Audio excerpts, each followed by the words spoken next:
My voice just cracked. Jeez, am I an 11-year-old boy? I completely forgot to say that right after that video, I clipped like an inch off my ends. And my mouth is gold. Shorty says she like my teeth, okay, forever, ever. You would never tell a lie, bitch, forever, ever. I'm getting to this ride. What's up, face fam? Welcome back to my channel. If you're new here, welcome to my channel. How you doing? How you been? So today's video, I'm gonna be giving you guys results on my wild growth versus do grow growth oil. I know this is a video some of y'all been waiting for a minute, so here it is. If you recall in the original video, my hair was 13.5 inches on the back front section of my head. So usually I part my hair in half right here, which is kind of already parted because it's so used to being parted. So I parted about right here, and then this right here was the section that I measured. So I'm gonna be measuring that same section on both sides today. So the last hairstyle I had was the jumbo tribal braids, pop smoke, whatever you want to call them. That was the last hairstyle I had, and I took that out like maybe 2 days ago. I oiled my scalp and my hair right after I took the braids out, and then I oiled my scalp and my hair yesterday too. And while my hair was in those braids, I was still kind of like putting the oil on my scalp on both sides.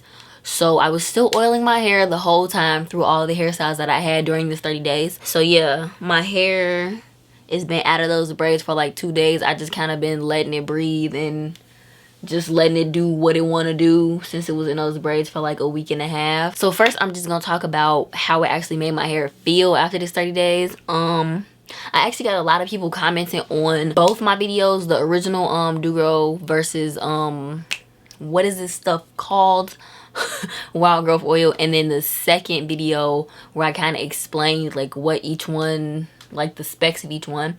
So people was kind of saying that the wild growth, I got people saying that wild growth made the hair fall out. I get people saying that wild growth made the hair hard, and I'm just like, okay, y'all kind of freaking me out. Should I be worried? So I was like low-key checking this side a lot, like, okay, is my hair falling out? What's happening here?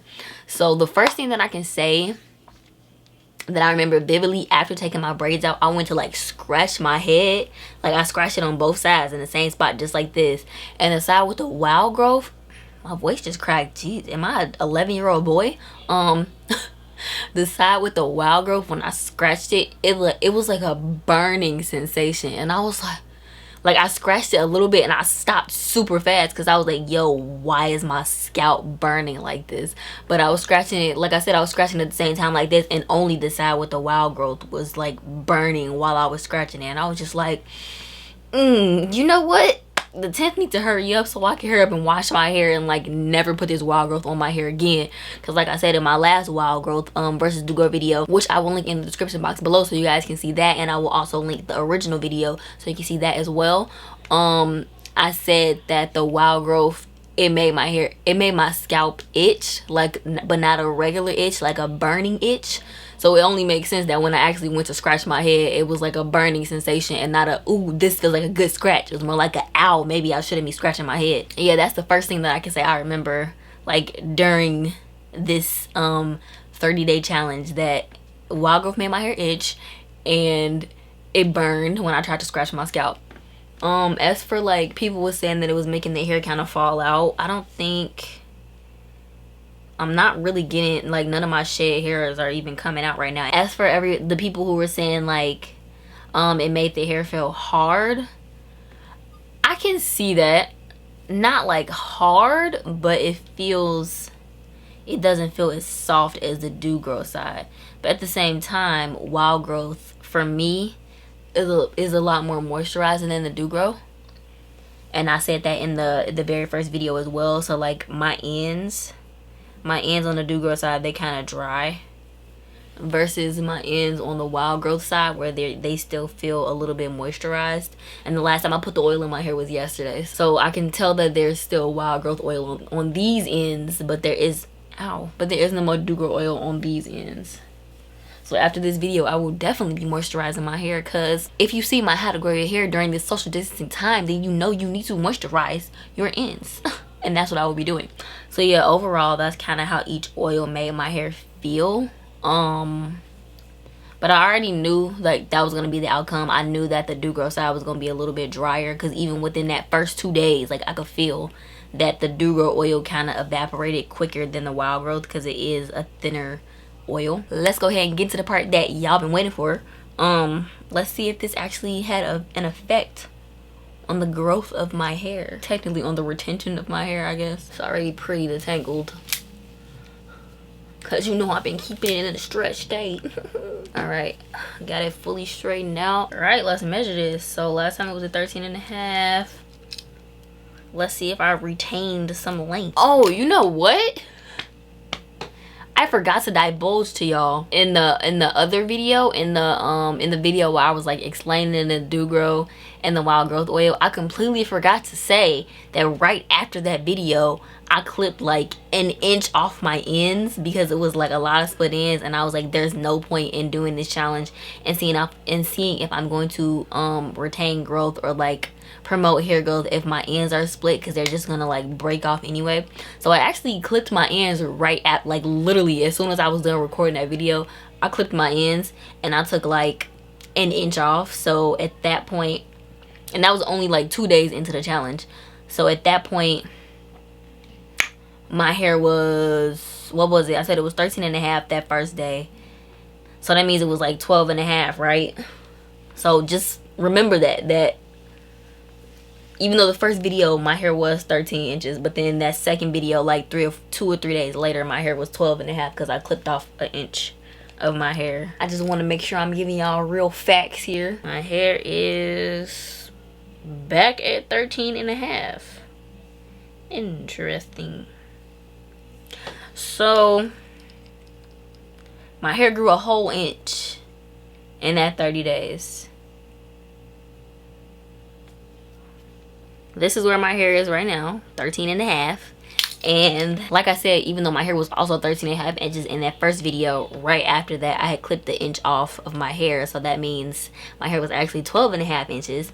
And during that 30 days, that means my hair grew a full inch, because it was 12.5 and now it's back at 13.5. So I'm pretty sure, since both of my sides were the same in the beginning, they're probably both the same right now. I don't know about this side though, because like I said, the end's kind of dry, so it might be a little bit underneath 13.5. Yeah, I was right. So this side is a little bit under 13.5.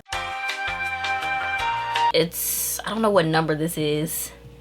Okay, so it's the notch that's in between 13.5 and 13. What is that? 13 and 1. Is that 1/4? Is that 1/4? I don't know. Let me show y'all which notch I'm talking about. So this is 13. This is 13.5. And it's at this notch right here. So my wild growth side is right here. My do grow side is right here. Once again, I think it's like that because my ends were drier on this side, so even though it probably didn't feel like they was breaking off, like I couldn't physically see it, I'm pretty sure my ends were like breaking off on this side, and they weren't breaking off on this side, or else they would just be like the same length, you know? So my wild growth side retained a whole inch during this 30 days, and my do grow side retained, what is that, what is that, 3/4 an inch, half an inch, and then that little piece. Yeah, I think that's 3/4. We're gonna say 3/4. From, hold on, let me see. From 12.5 to what? I don't know what that is. 13.5. 13 1/4, right? Okay, so from 12.5 to 13 1/4. I think this was a pretty good experiment. I got to try an oil that I had never tried before. Actually both these oils I've never tried before. So yeah, I think I'll definitely start to try to incorporate the wild growth oil on my ends, and maybe use a do grow on my scalp every now and then. But in the long run, I'm definitely gonna have to stick to my Jamaican black castor oil because it works perfectly on my scalp, on my hair, and on my ends. So that's the end of this 30-day hair growth challenge with Do Grow and Wild Growth hair growth oils. If you like this video, if this video was helpful for you, don't forget to like, comment, and subscribe, and also hit that bell so you can be notified the next time I post a video. I'll see you guys in my next video. Peace. Talking about all the times that shit's the same to me, but this is for all them times where all the bitches flake.